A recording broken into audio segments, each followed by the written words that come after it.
نتائج الجولة الرابعة من البطولة الاحترافية إنوي القسم الأول الموسم 2025-2026.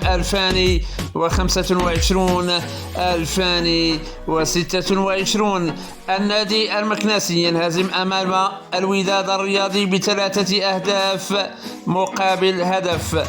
الرجاء الرياضي يتعادل أمام المغرب الفاسي بهدف في كل شبكة. نهضة الزمامرة يتعادل أمام الكوكب المراكشي بهدف في كل شبكة.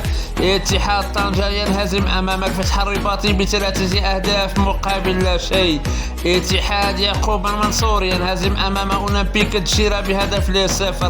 حسنية أكادير ينتصر على الدفاع الحسني الجليدي بهدفين لهدف. اتحاد توارقة يتعادل أمام نهضة بركان بهدفين في كل شبكة.